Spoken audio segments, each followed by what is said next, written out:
Hi everyone, welcome to today's webinar. So for today's session, we are really pleased to welcome Dr. Robert Townsend, a lecturer in sport coaching at the University of Waikato in New Zealand. So Robert will be taking you through different tools he has used in order to ensure he has co-produced research as part of his work. So whilst we're just waiting for people to join, I'll tell you a little bit more about us, Disability Rights UK. So we're a user-led pan-disability charity. We exist to build leadership and power amongst disabled people to create a movement for change. Our charitable objectives include breaking the link between disability and poverty and enabling disabled people to achieve independence and control over their own lives. The majority of our staff and trustees also have lived experience of disability. And Get Yourself Active is a programme funded by Sport England and led by Disability Rights UK. We work alongside disabled people to lead change in the social care, health and sports sectors in order to improve health and wellbeing outcomes for disabled people. Co-production is a really important part of the work we do, and we are working closely with other disabled people's user-led organisations and the sports sector to embed co-production in practice, ensuring that the sports sector works effectively with disabled people to co-produce solutions to inactivity. The webinar today is just one of the many topics we have been covering over the last couple of months. We've been hosting a number of short webinars once a week covering a range of important topics all to do with co-production. And the aim of these sessions is to support more organisations in both the sports sector and the disability sector to understand the basics of co-production, as well as sharing good practice on effectively embedding co-production into practice. So we're also recording these sessions and uploading them onto our website. Feel free to visit our website to view the timetable for the webinars and to watch recorded sessions after they are live. And just to let you know, as this is only a short session, we'll not be doing any Q&A today. However, feel free to email me if you do have any questions and we can get back to you after the session. I'll add my email address to the chat box. So I'm now going to stop talking and I'll pass over to Robert to begin the session. So over to you, Robert. Cool, thank you very much. Hello everyone, and thank you all for tuning in. I really appreciate this opportunity to reflect on my experiences of using co-production, specifically in research. And as Lily said, I am a lecturer in sport coaching at the University of Waikato in New Zealand. Kia ora everyone. I'm also a researcher in disability sport, and before I moved over here, I was a coach with the England Learning Disability cricket squad back in the UK. I guess this session is on the tools required for co-production, but for me, really, this is just about sharing some of my mistakes and failures in using co-production methods in research. So this morning or evening, I want to briefly introduce my research into co-production in disability sport, and I want to discuss some of the tools that I've used to reflect on the lessons learned. I'm probably not about to tell you anything new. For that, I do apologise, but I hope that my reflections and mistakes can be useful as you think about and engage in co-production moving forward. So, as a bit of background, my previous research is in disability sport, specifically in disability sport coaching. And we've got a programme of research here at Waikato that examines disability sport from Paralympic athlete welfare through to disability and assistive technology. My own specific work is on coaches and coach education, looking at community context through to high performance disability sport. So that's where these co-production methods were born from. Now, the context of this research is that we know, and my previous research has also highlighted that we know that disabled people routinely face barriers in accessing sport and physical activity. Coaches are crucial figures in establishing access and facilitating inclusion in disability sport. And discussions with disability sport organisations here in New Zealand continue to cite the recruitment, the training and the retention of coaches as the key barrier to delivering sustainable inclusion in disability sports. Now, why is this the case? Now, we can attribute this to a number of different issues related to the training and education of coaches. Simply, many coaches have little to no experience with disability and are largely left to learn on the job, which can be particularly challenging. We know that disabled coaches and coach educators are few and far between, and coaches commonly cite a fear of the unknown when working with disabled people, a fear of doing, a fear of saying the wrong thing. This is a really important but fixable social barrier to participation.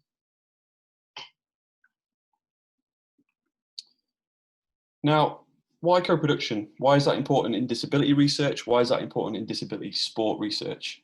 Well, co-production in general is important in terms of flattening the power relations between researchers and the subjects which they do research on. Now, for sport and physical activity, if we want to be truly inclusive and provide tailored support for disabled people, we have to try to understand the full cultural landscape of disability. And too often in research, disabled people are passive subjects, and in some instances are completely overlooked. You look at the representation of people with learning disabilities in research, it is much lower than people with physical impairments. This means that they have limited agency, i.e. choice and control, in what is written about them.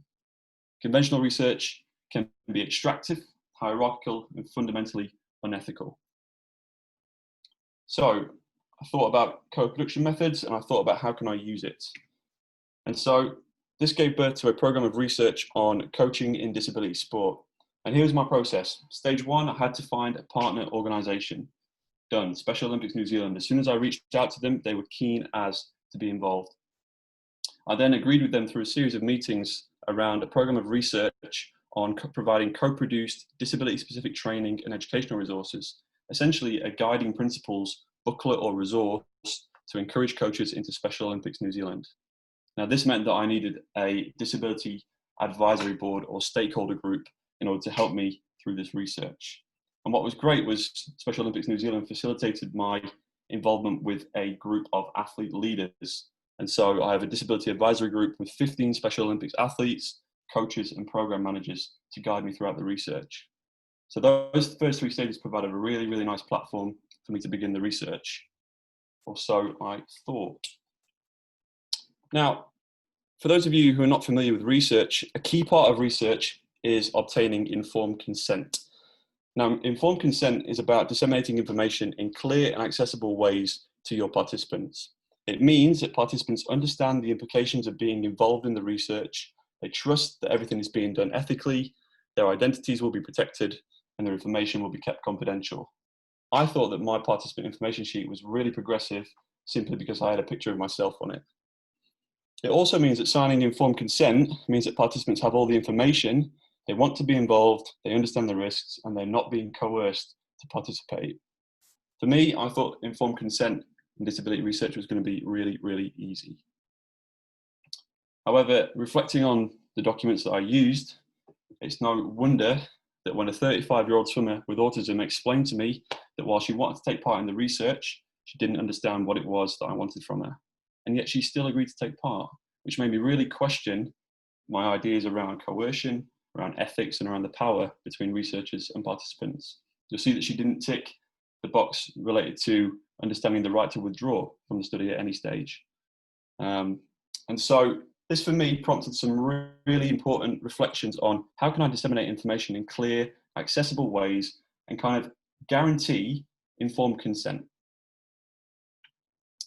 Now, the issues with the documents that I used and the way that I went about this were that I was using dense and complex language, which encompassed a complex level of social understanding and perceptions of social situations. There was very little consideration of impairment effects related to comprehension.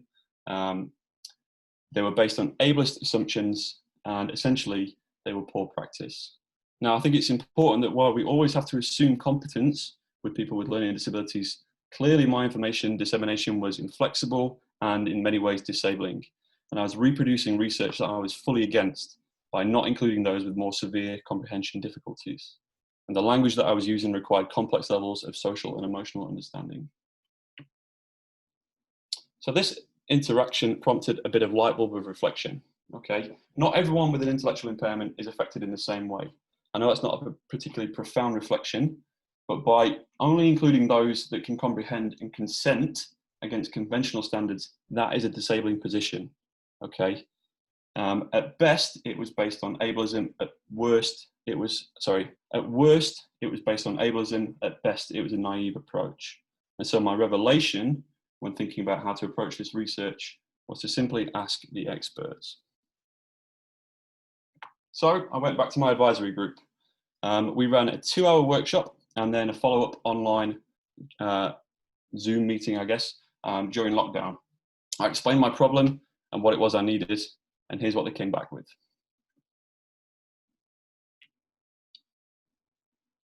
So in trying to generate consent, we had to produce information sheets and informed consent sheets.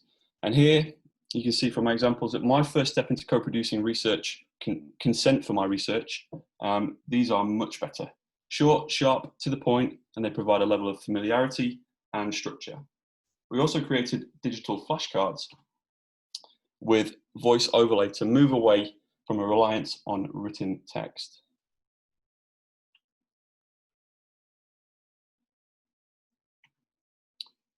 Now, these changes represent step one in putting together appropriate supports so that disabled people can consent to participate and be fully involved in decisions that affect them and the services they use.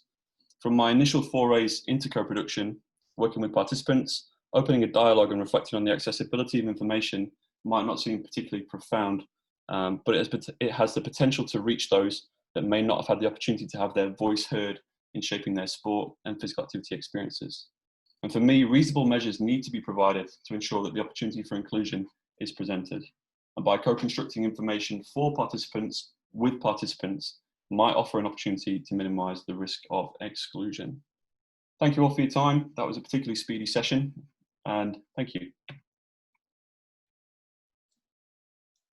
Thank you, Robert. That was a really interesting session. It was great to hear about sort of the approaches that you used as part of your work. And I hope hearing about some of this gave everyone watching some thoughts on how you may be able to incorporate some of these ideas into your work. So if you want to book on any future webinars, you can find the links on our website. Next week, we'll be finishing off our co-production series by going through the top tips for co-production. We're also going to be booking a Q&A session soon with some of the panelists who presented some of these webinar topics. So stay tuned for an update on this date. We're still also looking for organisations that have some examples of good practice in co-production approaches or case studies so that we can demonstrate co-production in practice. If you have any examples that you would like to share or know any organisations that do, please let me know by email. This will be really useful. And when you exit, you should be sent to a page with a quick survey to complete. If you could take 1 minute to complete this, we'll be really grateful, as it's going to be useful for developing and rolling out our co-production training in the future.